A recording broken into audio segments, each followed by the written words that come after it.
Welcome into the Bobby Carpenter Show. Still here out at the high seas. A little shorter show today. We've got a lot going on. Got to be back at the pool deck. We got the night at the races auctions that are going to be happening here in a little bit. So excited to be a part of that. We got our guy Steele, who is now down in Dallas, Texas. How was the transit, Steele? How was the flight? How was everything starting off your journey here this spring? It was sweet. It was an easy flight. I was sleeping the whole time. Got in yesterday. First day today, where we're really just going through everything, like getting to know guys, kind of getting a little bit of the playbook. But I mean, it's just fun, just getting to meet all the guys here. So you guys all at the same facility down there, or how does that work? hmm Yeah, we got like a big HQ where it's 8 teams, and like every team has a little portion of the building where they do all their meetings and everything. Okay, that's awesome. So you guys each have your own Mhm. stuff. So do you get to see and interact with guys then off the other teams? Like, will you see them or whatever stuff like that, or is that For these first 3 days, probably just like going yeah? through like I don't know, like injury stuff and whatnot. But once we get into the season camp, we rarely see each other. So that was that like at Ohio State once you guys left the building where you didn't have to go to class anymore? All right. We It's went to okay. class, Listen, this brother. is good because I mean, we're getting aggressive. Mylan Graham's comments, former wide Mm. receiver at Ohio State. He went to Notre Dame. And in all fairness to Mylan, like they asked, how's the schooling different? Because everybody always says, Notre Dame's this great school. I'm like, listen, man, Mm. I've done a lot of different stuff. I went to Ohio State for undergrad and grad school. I've done executive ed classes at like Wharton and Northwestern and Kellogg, like these elite schools. I'm like, listen, it's really just more the people that you're in there with. I mean, I always went to class. We didn't have online classes when we were in school. My dude Schlegs, he came from Air Force Steel, and he Mm. thought that Carmen, if they put the slide decks in Carmen, that meant the class was online to him. So then he didn't have to go. Like it's not how that works. Like there's actually you still got to No. report. You still got to be in there. Mhm. But give us a little bit. I mean, throw that tweet up there. Yeah, not too different. Just have to actually go in person, just stuff like that. And at Notre Dame, obviously everybody knows how it is with academics. So just being able to lock in with stuff like that. Actually I having to didn't think go to class. It I wasn't didn't that think that was bad. gonna Like blow going. up like it did.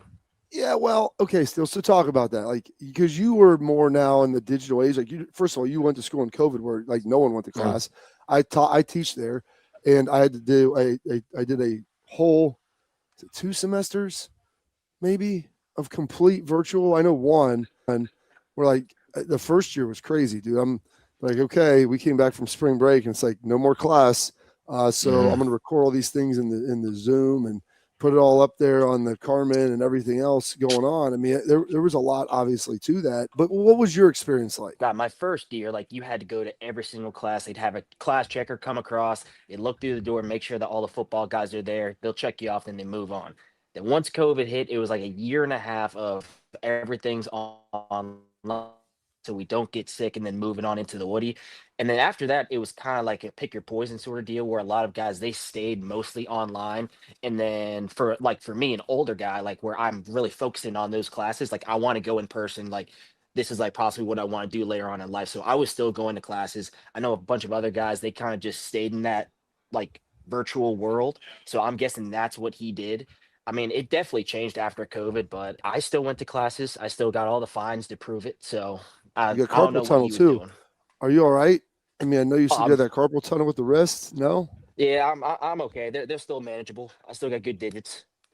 but I mean, that's the thing. Like everybody, I tell you, you get your college experience is what you make it. You want to Mhm. major in something that you can sleep through and not go to class and like not get a degree that you think is maybe worth it, or you can challenge yourself. You can go in person. And so, Steele, you're a studious guy. You come from a great family. Your parents are like, hey, I'm sure your mom wanted to make sure, and dad, you're getting the grades that you wanted to get, and part of that was going to be some development. So I always say when people are like, well, the guy never goes to class, I'm like, well, it's a personal choice out of you. Mhm. Oh, absolutely. And don't get me wrong, like Notre Dame, I'm sure their classes are hard as hell. Like no disrespect to Notre Dame. I'm pretty like their classes are probably harder than Ohio State for a lot of certain like classes. But to say that we don't have academic weapons over at Columbus, that's a little much. Like we got guys that go to class, like we handle our business, we do everything we're supposed to. Maybe he was mostly online, maybe he skipped classes, I don't know. We do school over at Columbus, Ohio. We do that school. I thought, well, the infamous line came back, from Cardell Jones. We didn't come here to play school. Yeah. Um, That was like my daughter, and she's in high school. She's like, "Why do I have to go to class? I just want to play sports." I'm like, "You're a freshman in high school, okay? You actually still need to do things of like substance and consequence and doing hard things, time management. That's what it's all supposed to teach us, Theo." And so he said that. I think people blew up a little bit, like, "Oh, look at Ohio State, you never go to class, this and that." And you played obviously at Ohio State. I'd say mostly it's the content and the caliber of the people that you're with there.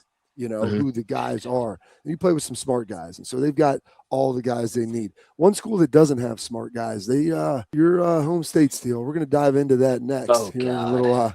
little driving coming up on the Bobby Carpenter Show. If you ever want to go to the NBA Finals, well, now is your chance, courtesy of FanDuel. All you have to do is use your profit boost on any NBA future, and you'll be entered for a shot to win an NBA Finals trip for two. NBA futures lets you lock in your pick for who you think will go all the way, whether it's a team to win the NBA championship or a conference title. Visit FanDuel.com/bigplay to get started. Play your game with FanDuel, official sports betting partner of the NBA. Must be 21 and older and present in select states. Kansas in affiliation with Kansas Stars Casino, or 18 and older and present in DC, Kentucky, or Wyoming. No purchase necessary. Limit 1 per entry. Profit boost token opt-in required. Must apply. Profit boost token on select market. Restrictions apply. See full terms, including methods of entry at sportsbook.fanduel.com. Gambling problem? Call 1-800-GAMBLER or visit fanduel.com/RG. Call 1-888-789-777 or visit ccpg.org/chat in Connecticut or visit mdgamblinghelp.org in Maryland. Hope is there. Visit gamblinghelplinema.org or call 800-327-5050 for 24/7 support in Massachusetts, or call 877-8-HOPE-NY or text HOPE-NY in New York.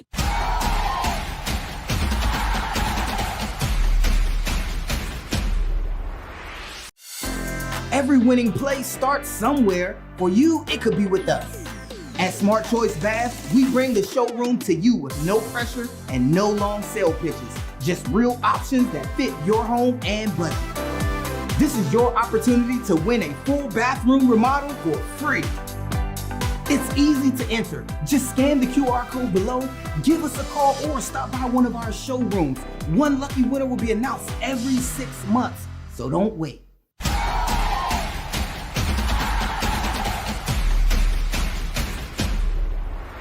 Welcome back in to the Bobby Carpenter Show. And holy smokes, man. Georgia, a couple more folks over there, reckless driving and speeding in Athens. And I'm thinking, like, how is it possible when you had somebody die in a car tragically that a Georgia player was involved in, whether you directly caused it or not, whatever. I'm not here to debate and litigate that. But at some point, Steele, like, there isn't there like a maturity process that ultimately needs to happen? What are we doing right now? Like, how is that possible in your home state back there?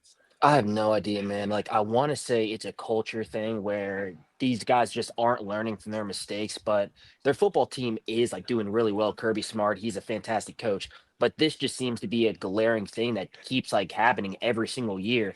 And I don't know if it's maybe like a very like subset group over there, Georgia, that's keeping this going, but something needs to change. I mean, you're making all this money from NIL, pour it over to Uber. Have these guys at Uber everywhere, because at this point, like, I can't trust a single Georgia football player to drive their cars on the road.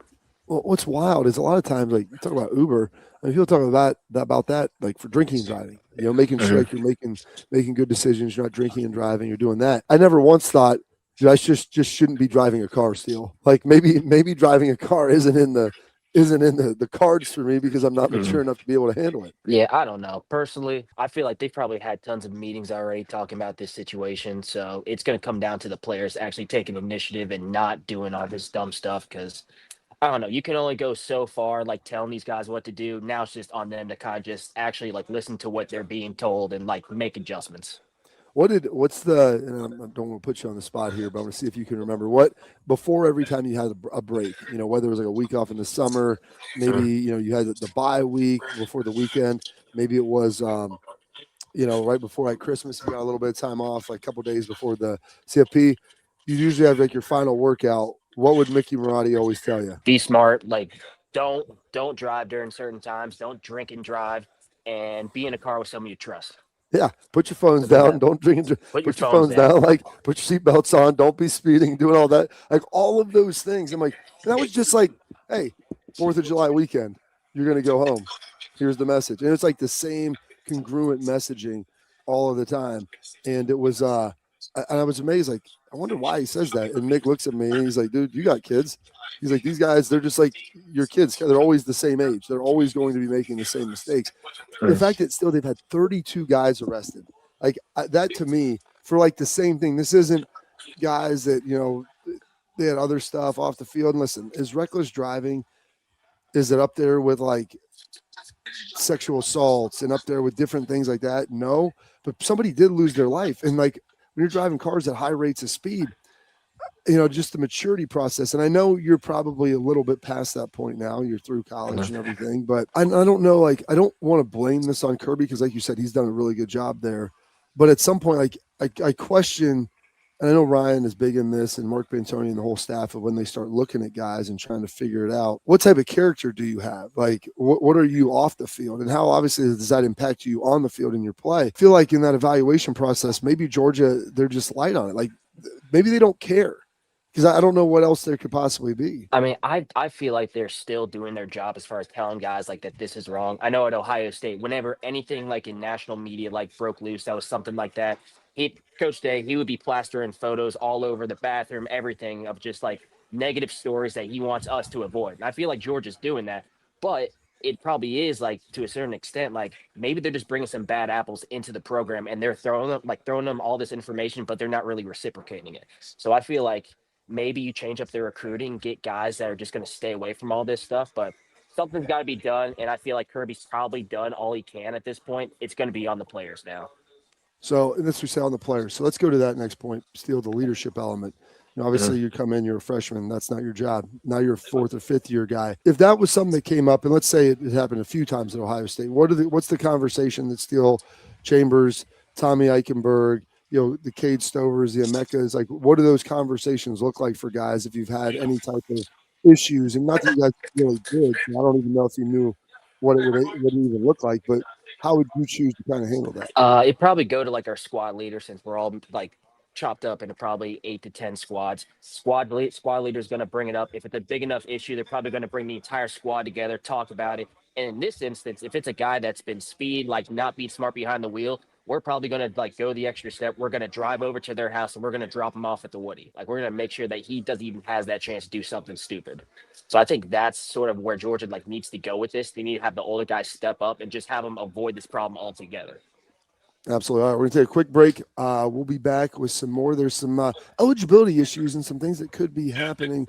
We'll talk a little bit about that. But first, we got a message from our friends over at XSport. Attention parents and athletes, protect what matters most with XSport mouthguards trusted by professional athletes, designed by NHL team dentists. XSport mouthguards are scientifically tested to help absorb those high-impact hits, protecting both your teeth and your brain. They feature 3 layers of advanced protection, including a patented use of carbon fiber. They custom print that bad boy with 3D printed technology right to your grill for more protection, better performance, max comfort, and clear communication. That way you can focus on your game, not your gear. Don't take chances with your safety. Visit exportguards.com/Bobby today and save 15% on your order. Export, protect what matters most.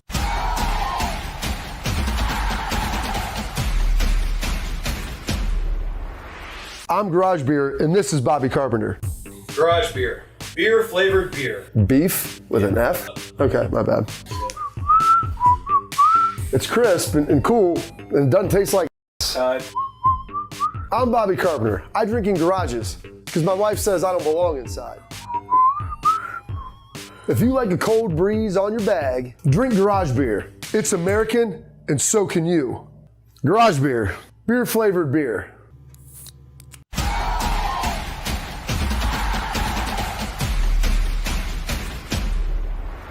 Welcome back in. You know, in the past, you know, if there was ever a player that was at risk of playing who may have been ineligible, usually what schools would do would just be to err on the side of not playing them. Because if they were then ruled ineligible, you'd have to go back and forfeit and vacate some different things. So Indiana, and this is what it's kind of changed because Alabama, they got an injunction. They're playing Bediako. They're on the basketball side. There's been some situations that have happened with this in football where people get injunctions and they just play them. And if it's later ruled you vacate wins or whatever, what does that really mean? What does that look like? But, you know, Indiana, I guess they've got a safety. Lewis Moore played 16 games this season for the Hoosiers. He was originally deemed ineligible by the NCAA, but had an injunction, was able to play. And I don't know what this looks like, or if it even matters anymore. But this vacating of wins, I want to, because you're 20 years younger than Schlegs and I, and that's something that talk about, like, is that something that matters to you? Like, is that something that when you think about like that's a viable punishment that you think means something? No, absolutely not. Like you vacate a win, but at the end of the day, like the game already happened. Like you went through that entire process. Like I think like the way I think about it is with everything that went on with Michigan. I think they vacated some stuff. They like even if they were to vacate that entire national championship, at the end of the day, like they still won it. So as a player, I feel like vacating wins, vacating games, that does absolutely nothing. I feel like the punishment, if it's like a serious enough offense, it needs to be a little bigger than that. Well, that's what, like, well, so what do you do then? Like, what is the next biggest punishment? You get these injunctions, and like you can't prevent them. You can't get in the time machine and go back and not play them. And I have no answers to that. I just think there needs to be something that they come up with that's not too extreme, but at the same time, it has a little more weight than just like throwing aside some games that have already happened. So I don't have those answers. I would ask someone that has a little more knowledge on the subject, but they've got to find something. Well, I mean, Stu, you're a smart guy. I thought you would have the answer. That's why we brought you on here, man, to be the answers guy. Okay. Well, okay. Let me think of an answer. I mean, I'm joking, man. Yeah, it's a cool deal though, man. Obviously, they're trying to figure that out. I don't know what the solution is as you look through it, sitting people out. I mean, because you can't go back and retroactively take it away. And I always tell people, you watch the games being played. Like everyone watched it.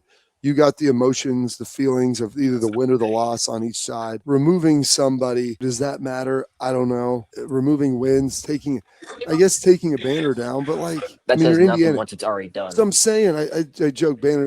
My friend always said banners fly forever. And I think there's truth to that where, I mean, yeah, Indiana won the national championship. You're never going to be able to take away the feeling that they had of winning that. And this is also kind of where we're at with all these injunctions and everything, which is kind of ridiculous when it comes down to it, of like these guys playing and you're trying to figure it all out and you're building a plane while you're in the air. Would you be in favor, because this is what they do in pro sports, and college is kind of merging its way there, would you be in favor of any type of monetary fine? I think that would be part of it. I think they need to find something that's a little more like serious, but if it's going to be monetary, it needs to be big enough. Because like whatever Michigan had for their whole spiel, that was basically like penny change for them.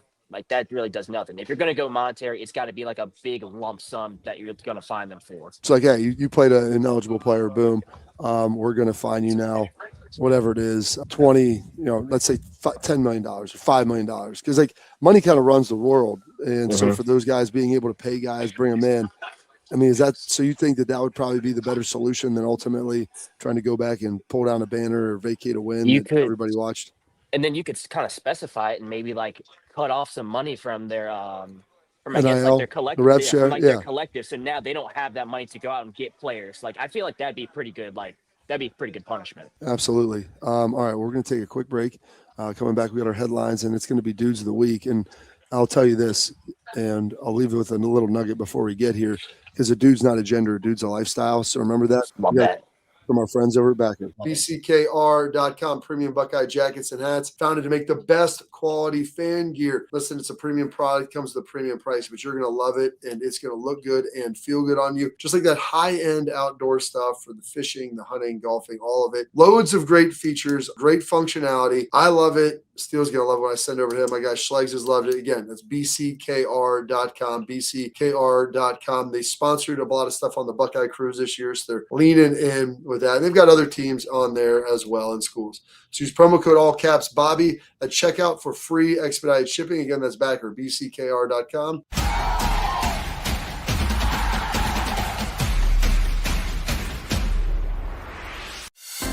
Every winning play starts somewhere. For you, it could be with us. At Smart Choice Bass, we bring the showroom to you with no pressure and no long sale pitches. Just real options that fit your home and budget. This is your opportunity to win a full bathroom remodel for free. It's easy to enter. Just scan the QR code below, give us a call, or stop by one of our showrooms. One lucky winner will be announced every 6 months, so don't wait.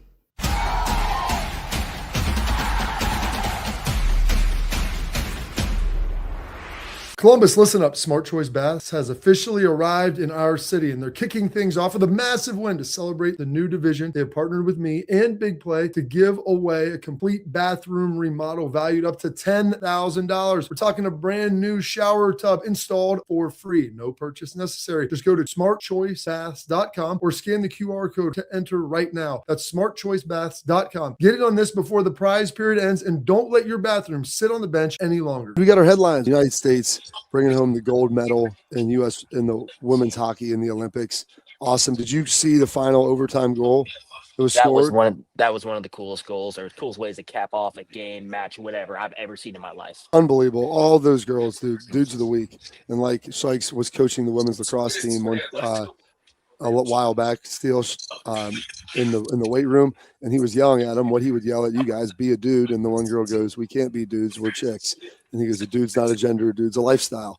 And so go be a dude. But Ohio State having huge tie, junior forward Joy Dunn currently on the team, and then Kayla Barnes and Hannah Bilka, who were part of that gold medal team, both of them alums. Ohio State, I believe, having 4 girls on the bronze medal or the silver medal team as well. And then Sweden, who won the bronze, had one of the Buckeyes there as well. So awesome time. Are you locked in here still? You watching the Olympics as we wrap this thing up? I'm pretty locked in. I've got my own dude of the week, who indeed is a yes, Alyssa Liu. Alyssa Liu. I think that's how you pronounce it. She was a free skater. I guess she had like some stuff happen last 2 or 3 years. She hasn't competed in like 3 total years. She went out there in her nice little gold attire and absolutely crushed it. Beat all the Japanese, beat all the Chinese, who was like were the cream of the crop in that kind of space. Crushed it. You can look her up, dude. It was beautiful. I almost cried. I love it, man. I love it. People performing at the great highest level when they need to. Mm-hmm. What does the rest of your shirt say before we get out of here for the show? It says, "Call me," and then you got a drink. Call me old fashioned. That is amazing. You need to text me where you got that shirt, because I love it. That is tremendous. Target. You'll find I it. love it. There you go. The Keep it simple, Coach. I appreciate it. Hey, have a great day. Enjoy the ball. We'll catch up here again soon.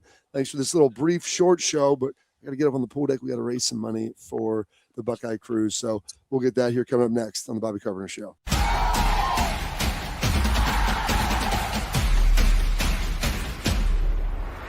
I'm Garage Beer, and this is Bobby Carpenter. Garage beer. Beer flavored beer. Beef with an F? Okay, my bad. It's crisp and cool, and it doesn't taste like I'm Bobby Carpenter. I drink in garages because my wife says I don't belong inside. If you like a cold breeze on your bag, drink Garage Beer. It's American, and so can you.